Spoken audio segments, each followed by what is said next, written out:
back. You're listening to Executive Leaders Radio. This is your host, Herb Cohen, and we'd like to introduce Travis Rhodes, who's Regional President of BB&T Bank. Travis, what is BB&T Bank? BB&T Bank is soon to be the sixth largest bank in the nation, about $450 billion in assets, serving the South and the Mid-Atlantic regions. Wow, how many employees?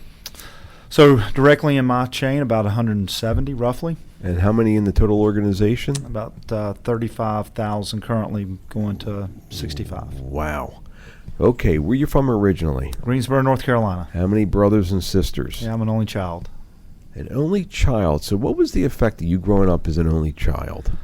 I had two parents that loved me and were able to just bestow that love on one person, and that would be me. Wow. All right, Peter? Travis, did both of your parents work? They do. Can you tell us a little bit about the shifts that they took and what that was like growing up in that household? Yeah, so my dad, he loaded trucks for a living. He was worked numerous shifts. Third shift, finished off his career after being laid off, working third shift, and I had a mother that worked in a distribution center, working first shift, but both working very hard. So you had hard-working parents. Yes. How did that show up as an adolescent? Did you have a first job, and how young were you? Yeah, first job was, I think my first job was mowing grass, and same time I was sanding baseboards for a painter, and I was 12 years old. So you were doing more than one job? Yeah. And were the kids around you, all your friends, were they all having multiple jobs at the same time? Unfortunately not. I was the guy that was earning the money. What do you think the differentiator was?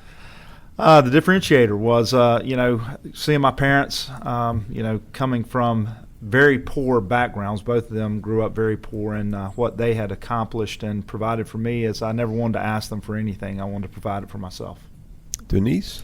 So, Travis, what was the effect for you of growing up in Greensboro? Yeah, so Greensboro, again, my parents really worked incredibly hard and provided a great life and even an education for me. And we moved a little bit out of the city into more of the country. Parts of it were semi-affluent. I went to a semi-affluent high school.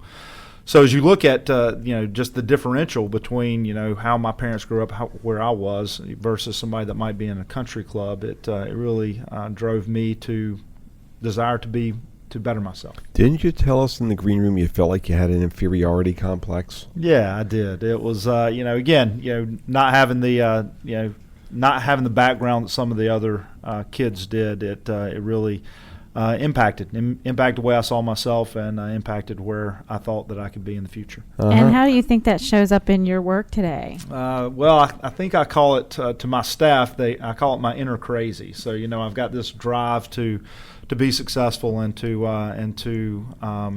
ultimately improve my team, improve myself, and so I would call it my inner crazy. Mm-hmm. Jim? What sports did you play in grade school and high school? I played basketball and football.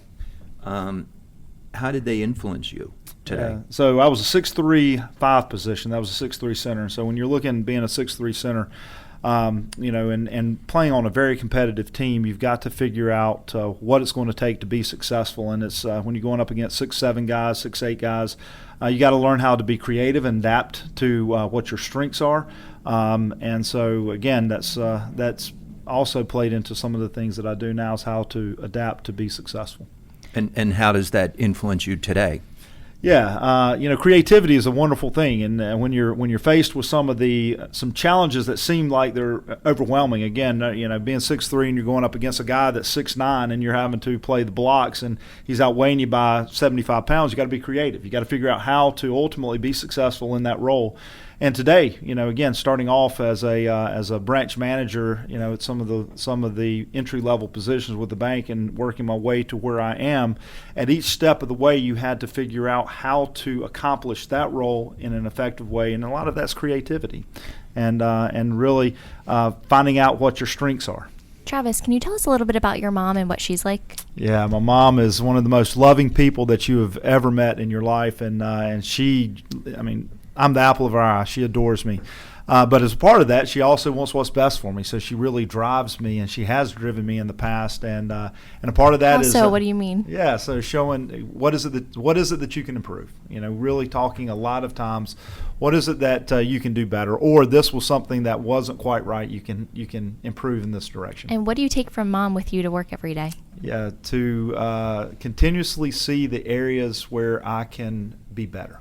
Give us an example of how your mom helped you see what you could have improved when you were a kid. So basketball, looking at it in a basketball game, if I did not give it 100%, she said and told me I didn't give it 100%.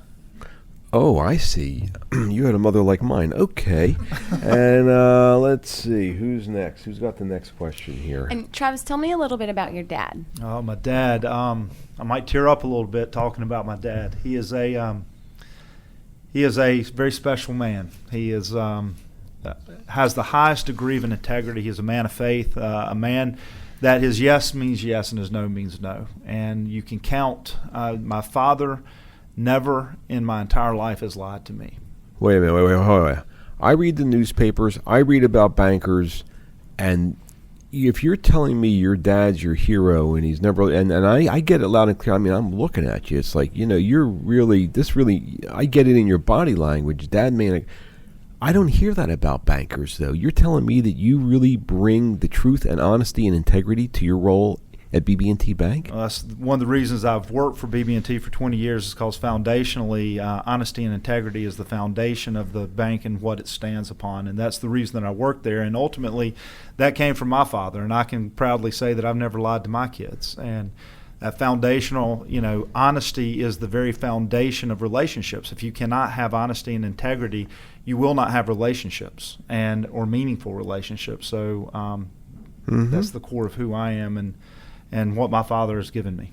Your parents instilled some important lessons in you and obviously impacted your life. How do you intend to, or how do you see your role in impacting and instilling? So there's three things there's three things I talk about to my employees all the time, and it's a triangle. It's heart, hustle, and competence. Is that at the very foundation is heart, is the value system. Have a very defined value system of which honesty and integrity is at the foundation. Do the right thing for the right reasons all the time. Hustle. You outwork everybody. You have a blue collar work ethic. You outwork somebody. You outwork the competition. And then competence is ultimately then are you good at what you do? And continuously to improve yourself, to be more competent as a banker, as an individual, as a father, as a friend.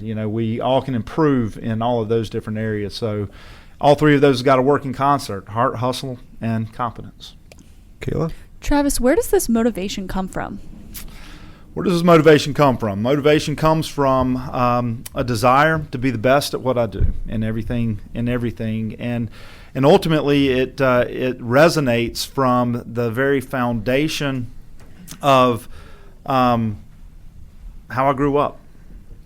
When you grow up, seeing a family where you've got a father and mother that sacrificed as much as my father and mother did, that worked. My dad was in the back of a trailer in 100-degree weather or negative 5-degree weather, putting boxes on that truck. And you see how hard he worked for you. And on his shoulders, on which I stand. I've got to honor that and make sure that I can do the very best that I can, so the sacrifices he made ultimately pay off. Now, Travis, you talk about being a servant leader in our conversations. Where do you think that came from? Yeah, servant leader again came from where some jobs that I, bussing tables, waiting tables, understanding that at the foundation. As clients, we serve. We serve our clients in a way that ultimately help them improve and to improve their life. And as a banker, that's one of the things that I love, is that I get to help people make payrolls. I get to help people get into their first mortgages, to put their kids through college. I look at business owners as titans, because they started businesses, and ultimately then they are driving this economy. They're serving their employees. I serve them. Travis, earlier you mentioned your kids. How many kids do you have? I have 4. Why 4? Yeah, because I was an only child, and I wanted a full household, and I want a lot of grandchildren. Tell us why. What's driving that? Tell us more about that. I love family. Family is one of the foundational institutions of humankind, of humanity. And how's your love for family fit into this role as your banker? How's the love for family? Again, I see the people that I work with as an extension of that. We call ourselves a family at BB&T, and I want to build that. And so when you're thinking about even as an employee, we are looking to help them live into their giftedness. There are strengths and weaknesses, and we talk about that. Even in interviews, I ask somebody what their weakness is. Give me the website address for BB&T Bank. BBT.com. We've been speaking with Travis Rhodes, President of BB&T Bank. Back in a moment, right after this break.